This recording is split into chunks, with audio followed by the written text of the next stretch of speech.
खरात प्रकरणामध्ये पहिल्या दिवसापासूनची माझी भूमिका ठाम आणि स्पष्टपणाची होती। खरातच्या कोणत्याही आर्थिक व्यवहाराशी, जमिनीमधल्या पार्टनरशिपशी दुरान्वये माझा संबंध नव्हता। मी कधी कोणत्या महिलेला खरातकडे घेऊन गेले नाही, ना माझा आक्षेपार्ह फोटो व्हिडिओ होता। पण तरीसुद्धा गेले 1.5-2 महिने अतिशय अश्लील अश्लाघ्य भाषेमध्ये विधानं करत, कोणताही पुरावा नसताना माझ्यावर माझ्या कुटुंबियांवरती केलेले आरोप हे अतिशय वेदनादायक होते। आणि म्हणून आता ही माझी लढाई कायद्याच्या चौकटीतून आहे।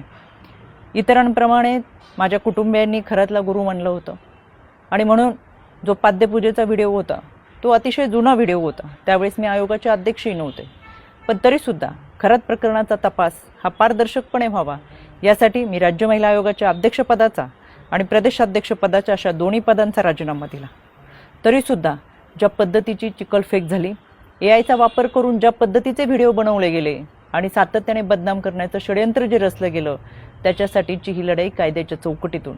आणि म्हणून आशा मिरगे या बाईने डिबेट शोमध्ये अतिशय असभ्य भाषेमध्ये जी विधानं केली, ती विधानं ऐकून तर मला आश्चर्याचा धक्काच बसला। आणि म्हणून मी 4 एप्रिलला पहिली नोटीस ही आशा मिरगेला पाठवली होती। कायद्यापासून पळ काढताना स्वतःचा बचाव करण्यासाठी या बाईने ही नोटीस स्वीकारली नाही, म्हणून पोस्ट ऑफिसच्या माध्यमातून 2दा ही नोटीस परत घरी पाठवली। एकूण 3 वेळा नोटीस पाठवली गेली, पण ही नोटीस या बाईने स्वीकारली नाही। अनक्लेम म्हणून ही नोटीस परत आली आणि म्हणून मला माझगाव कोर्टातून फौजदारी फिर्याद दाखल करावी लागली। माननीय न्यायालयाने याची दखल घेऊन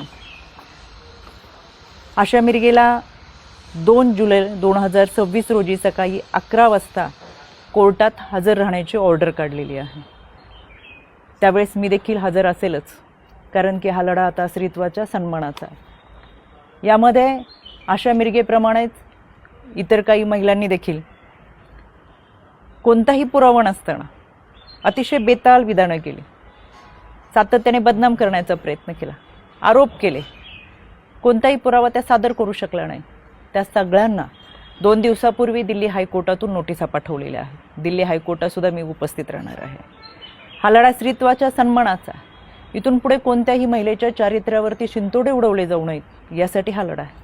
आणि म्हणून खऱ्या अर्थानं हा महाराष्ट्र छत्रपती शिवरायांच्या विचारांचा महाराष्ट्र, जिजाऊ सावित्री अहिल्या रमाई भीमाईचा महाराष्ट्र। संपूर्ण वस्त्रात असलेल्या स्त्रीला विवस्त्र करण्याचा प्रयत्न या विकृत मनोवृत्तीच्या लोकांनी केला आणि म्हणून या विकृतीच्या विरोधातला माझा लढा आहे। ही लढाई मी निश्चितपणाने लढेल। पहिल्या दिवसापासून जे सांगत आले ते आजही सांगते। सत्य प्रखरतेने तुमच्या समोर आहे। कोणताही पुरावा नाही, कोणतेही दुष्कृत्य गैरकृत्य कधीही केलेलं नाही। इतरांप्रमाणे आम्ही हे आध्यात्मिक गुरु खरातला मानलं होतं, याच्या पलीकडे आमची कोणतीही भूमिका नव्हती। आणि म्हणून हा लढा मी कायद्याच्या चौकटीतून लढते। 2 जुलै सकाळी 11 वाजता आशा मिरगे हाजीर हो, मी स्वतः माझगाव कोर्टात असेल।